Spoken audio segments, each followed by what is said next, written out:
Hello, everyone, and welcome back to the Jeune Maman Podcast, where we talk about all things pregnancy, postpartum, motherhood, tips and tricks, and more from a Senegalese American perspective. It's been a while since I've been here, and that's because the last month or so has been so busy. I won't bore you guys with the details. If you've been following me on social media, you kind of have a little glimpse of what I've been up to. But that's why it's been a while since I've made a video. It's been a lot going on, and I just haven't found the time, to be quite honest. But I'm back, so today we're going to talk about a lot of different topics that are kind of mushed into the overall topic of like therapy and parenting. So bear with me as I develop my ideas. I'm going to be free flow talking.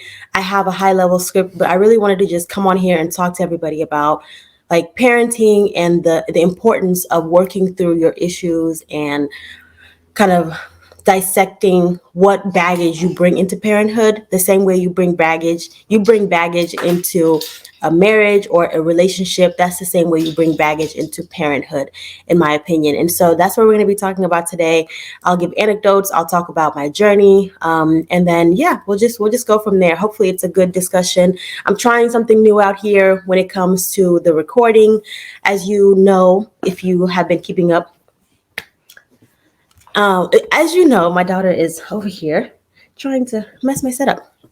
As you know, if you've been following my podcasting journey, I started off with the audio podcast and now I'm doing audio and video. I'm trying StreamYard when it comes to the solo episodes. I have tried them in the past for the guest episodes, but I'm going to try them for the solo episodes as well, because I think it'll just make life a lot easier when it comes to editing and post-production, all of those things. So let's get into today's episode.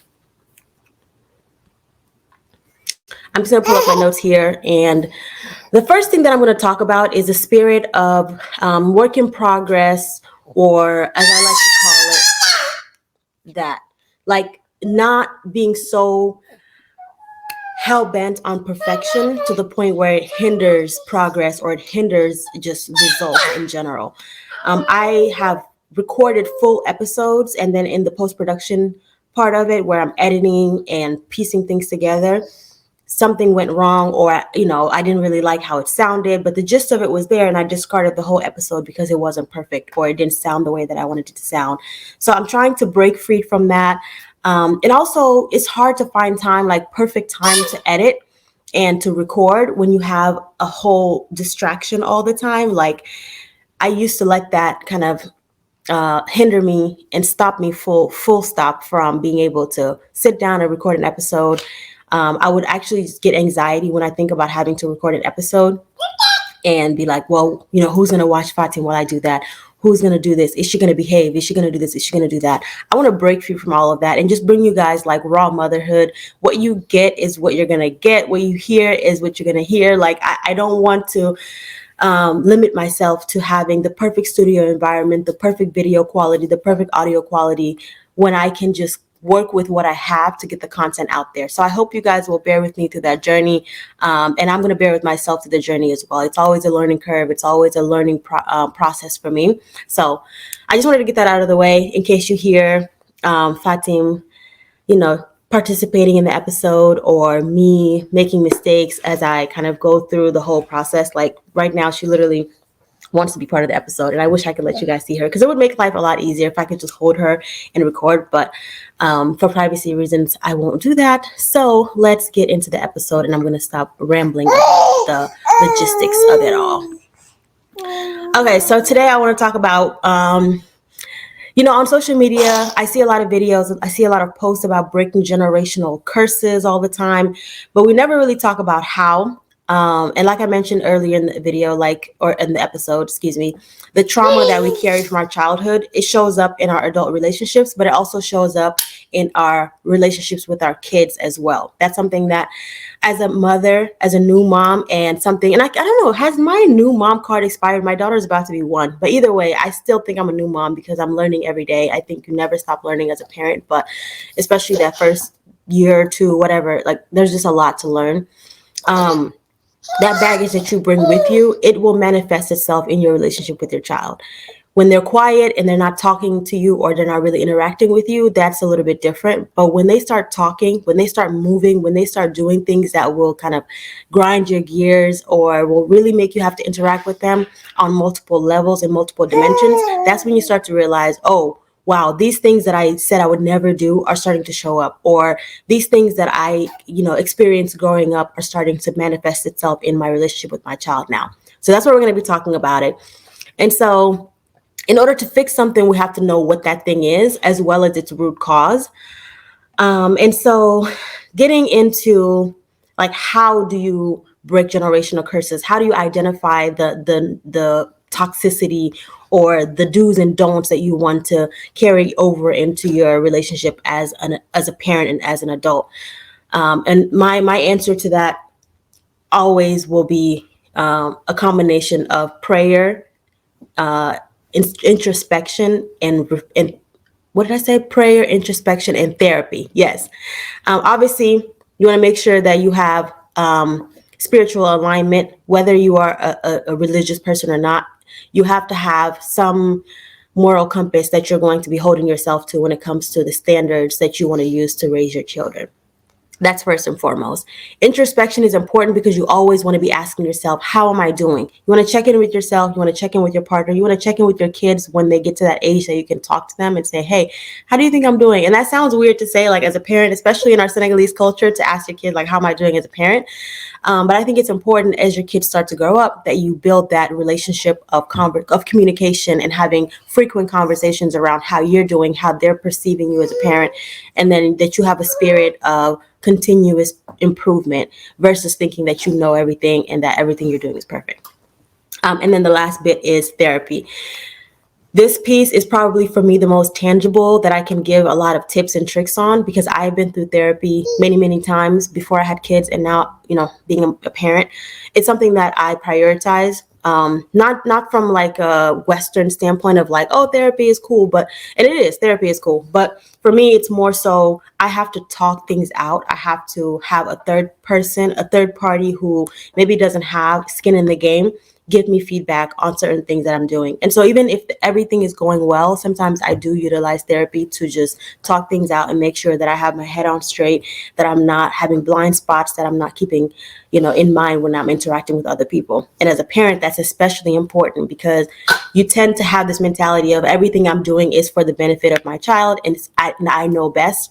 I know we always say that, like, mama knows best, or your parents know what's best for you, but that's not always the case. We want what's best.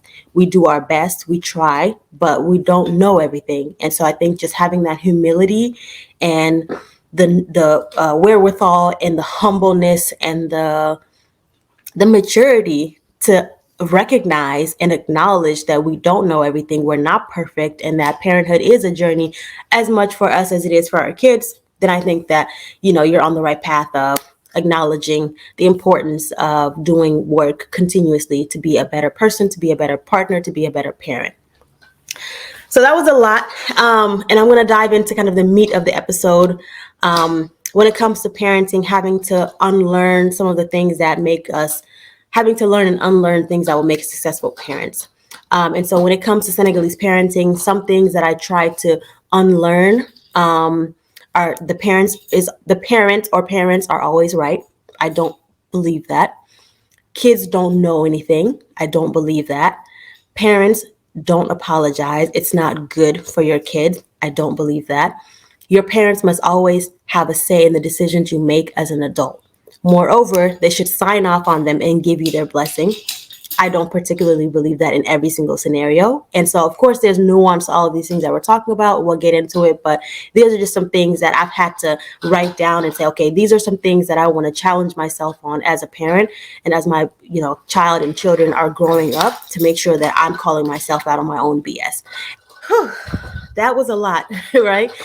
I want to just start off by saying, like, when your children are young, you guide them, you educate them, you discipline them, and you nurture them heavily. Like, their lives depend on you, right? You're feeding them, you're bathing them, you're clothing them, you're taking them to doctor's appointments. When they're sick, you're taking care of them. So of course, it's natural for you as a parent to feel like, oh my goodness, this is not only someone that I love, but I have a responsibility, a duty to take care of this person. Now, as they start to get older, that's when it's imperative to learn to let go a little bit. And it's a process that you have to learn. It's not easy. I haven't gone through it yet, so I'm speaking from a point of privilege. I acknowledge that. But I imagine that as your kids start to get older, actually, I'm going to retract on that. I haven't been through it as a parent, but I've been through it as a child. I've been on the receiving end of, being an adult and trying to, forge your own path and make your own decisions, and sometimes feeling like you don't have the autonomy to do that. Because from a cultural standpoint, you're always, what's the word that I'm looking for? You always have to report back to someone, and that's usually your parents, right? So I haven't been on the perpetrator side of it, but I've been on the receiving side of it. I've been a victim of these things where you're an adult, you want to make decisions, but you don't have the full autonomy to do so. And so um I'll retract my statement on that. But really, what I want to talk about is learning to let go a little bit is something that obviously cannot be easy for any parent to do. It's not easy for the person that you love and you cherish so much to let them out into the world and to trust that the education you've given them, the care that you've given them is enough for them to sustain on their own. But it is. And it's something that you have to accept, acknowledge, and embrace if you want to, as a parent, as your kids start to get older, live a more peaceful life versus trying to control everything that they do, because they're not going to stay babies forever. I know, they say your kids will always be your babies. I hope to experience that. I hope to be that loving mama bear forever and ever, but I also hope to have balance in my approach so that I can respect my kids as adults when they get to that stage. And also it'll free up, mental space for me to enjoy my life as an individual as well. I think we tend to think of the parent-child relationship as so is it symbiotic? So intertwined and so low-key interdependent, um, that we can't decouple it. And we don't realize that this is how I view it. You're stuck together when they're kids and you do everything together so much. And then as you start to get older, there is that bit of a divide. There is that bit of like a fork in the road where they start to forge their own path and you have to get back to living your life as well, because you also are your own person. You have your own desires and wishes and goals and dreams, all of those things. So that's definitely something we have to understand and acknowledge, and we have to check our own tendencies. Sometimes we do things without realizing that we're doing that. I was getting my hair done recently, and the stylist was saying that she has a 15-year-old and a 14-year-old, and she's like, I am freaking out because they're talking about like starting to learn how to drive. And she's like, I can take you. And she has to check herself and be like, wow, they're growing up. Like, this is a normal phase of life that they're going through. And I can't continue to be mama bear and helicopter parent them all the time. It's just not going to work. So prayer, introspection, and therapy, those three things will help you, I think, start to, at a minimum, acknowledge the tendencies that you may have as a parent and how you can start to break some of those cycles so that you can have a more peaceful and harmonious relationship with your kids as they grow into adulthood. Now I'm looking at my notes here, and so I was kind of rambling a little bit, but I was like, we owe it to our kids to dig deep and find out what's troubling us, what our blind spots are, that could be causing us to cause them pain, and then address them. So we can't be good parents if we're not good to ourselves and to our kids. Like, that's just a thing, right? So there's a lot of things that we don't know are hurtful, not only to others, but to ourselves. We often have to dig deep and find out where that trauma is, find out where those disconnects are when it comes to our relationship with our parents, so that um, we don't repeat those same mistakes with our own children.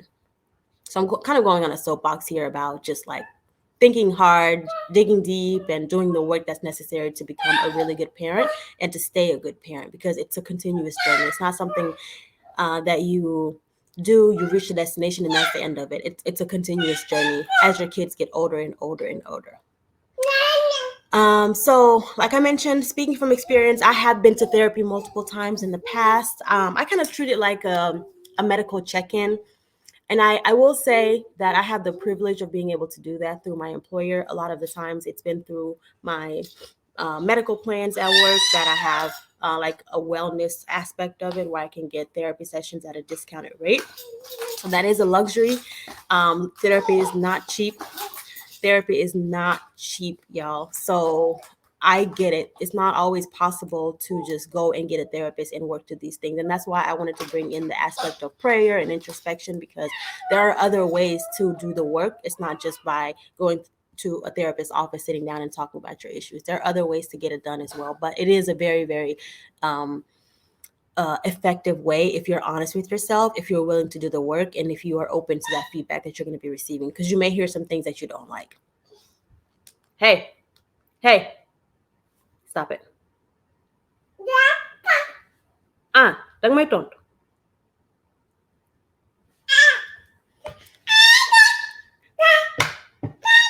Okay.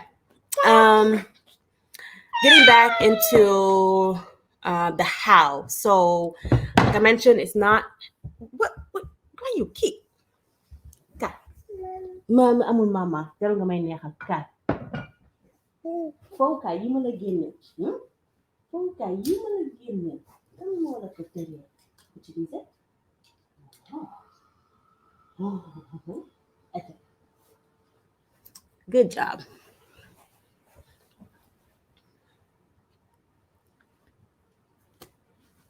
So getting back a little bit into the how of how you should do the work. I mentioned therapy, introspection, and prayer, but a couple of more tangible things that I wanted to kind of deep dive into.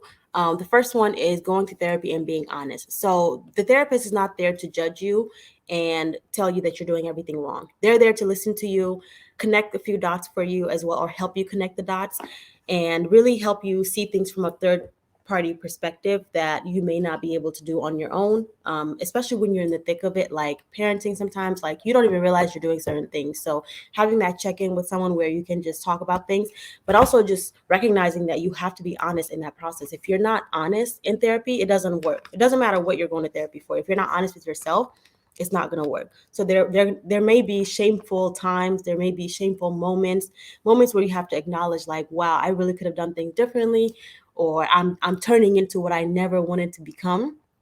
But it's good to recognize those things so you can take a step back and undo some of the damage before it's too late.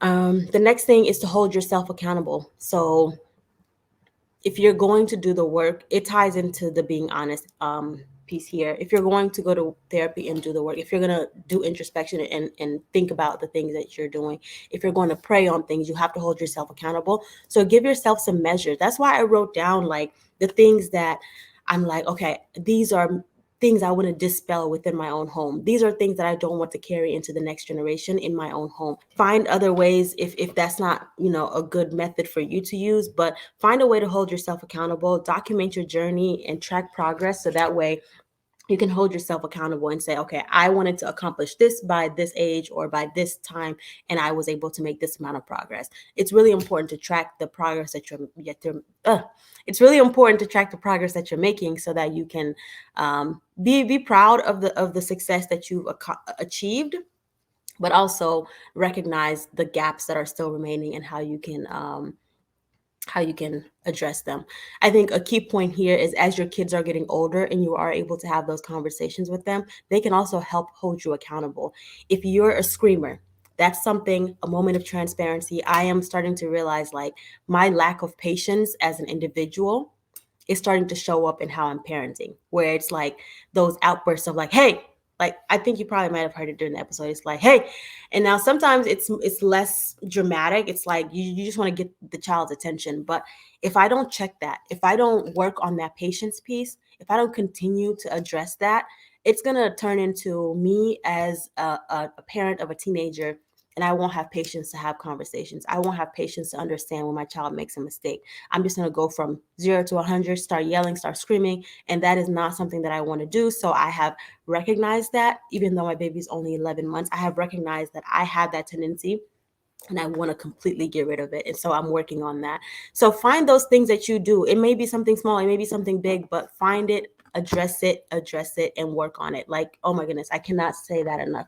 I found myself being like, hey, or like getting in those moments of frustration where you literally are like, you have to take a breath. I got to check myself on that. And I'm continuing to check myself on that. So hold yourself accountable, document your journey, and just keep working at it. And it ties into this next one that I'm going to talk about, which is to implement practices in your home to make it easier. So have family meetings. They don't have to be formal. It can be over dinner where you kind of just check in with one another, or like a game night where you kind of just decompress and kind of segue into some conversations around how things are going, how your kids are perceiving you as parents. Um, a question let's see, what did I have here? Ask questions often and listen for understanding. Repeat back what you heard. This is that whole active listening, and trying to be more effective. There's a video that I watched from Steph Anya. I'll link it in the episode description, or somewhere around here if you're watching the video. But it talks about effective communication and how active listening is a very imperative part of active listening. No, active listening is a very imperative part of effective communication. So when you're talking with your kids, especially, it's important to make sure, especially because for some of us, we are a generation away from our kids, or maybe 2 generations away, depending on when you had your kids. Or maybe for an older parent who had a surprise baby at 40. Like, I don't know, like, just depending on the dynamic of your household, it may be that you have a child that is a completely different generation from you. They see things differently. They experience the world differently than you do. So active listening can be a very effective way to make sure that you're understanding what they're saying to you and what they're not saying as well by their body language, and that you are also communicating with them so they understand where you're coming from. So obviously we talk about communication being so important all the time. It's important in every relationship, especially a parent-child relationship. And the last point that I wanted to touch on here was to forgive yourself. Give yourself grace. It's not easy to do the work to let go of the past. It's not easy to embrace the imperfections, but as a parent, you're going to make a lot of mistakes. It's okay to make those mistakes as long as you're willing to focus on how to become a better person day by day. Like, that's just the point that I wanted to end on there before I do the closing for the episode in general. I talked a little bit about therapy not being free or cheap. I wanted to circle back on that a little bit because it is a privilege. It is a luxury to be able to pay for therapy. But another thing that I do to supplement the therapy sessions that I have is YouTube. I watch a lot of therapists on YouTube. Steph Anya is one of them. She's a marriage and family therapist. Um, I watch a lot of other videos around how to work through trauma, how to do reflection on your own, how to have hard conversations, how to check yourself when it comes to certain things that you may be engaging in your parent-child relationship that may not be helpful. So if you don't have the ability or the privilege to have a formal therapist, you can still do some of the work by taking the time on your own to watch YouTube videos, to read up on books, to just there's many resources out there that you can leverage to do the work that you need to do. So therapy is not the only way, that's for sure. Journaling is a great way to do self-reflection. That way you can start to recognize patterns and tendencies. But yeah, there's just a lot of ways to do the work that you need to do. I'm gonna stop rambling because I'm starting to lose my train of thought. But you guys get the point of it. Like, therapy is not the only way. But I'll close off the episode by saying that it's not easy. It's not short. It's not a short putt. It's a long putt.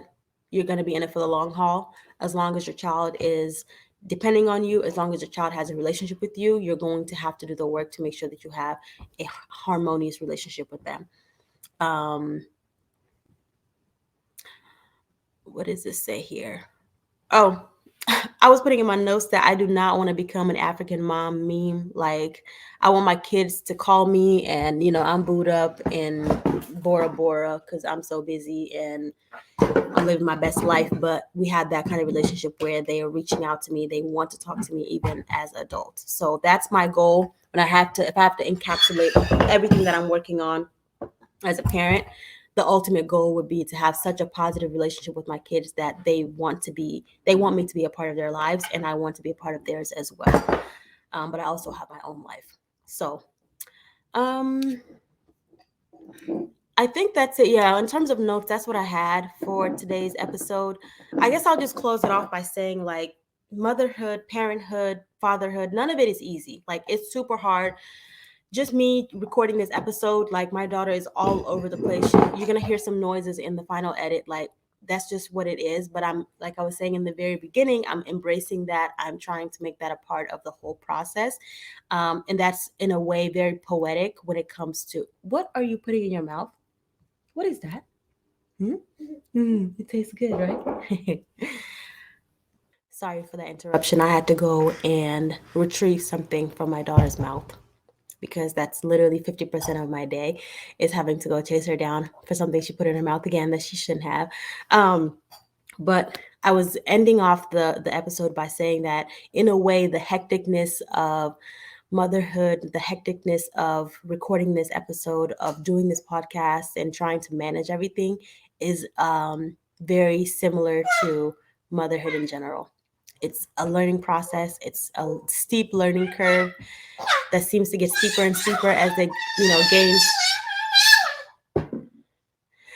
gain new abilities. Like, there's just,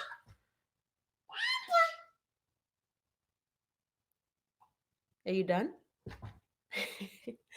As they gain new abilities, like, the predictableness of it just continues to go down. But that's what makes it so much fun. And I'm glad that I was able to sit down and record this episode with all of its imperfections, with all of the mistakes. I hope you guys enjoyed it. I hope you take something away from it. But I would also love to hear from any listener that has gone through therapy or is thinking about therapy when it comes to Senegalese parenthood, or just parenthood in general. Like, what are some things that you're trying to work on? What are some things you want to unlearn and not take into the next generation? What other tips and tricks do you have for others out there who may be interested in doing some of the work, but maybe don't have access to therapy or don't know how to get started? I think I'll end it there, because otherwise I'll start rambling. But I want to thank you all for listening. Thank you all for tuning in. And I will see you in the next video/recording.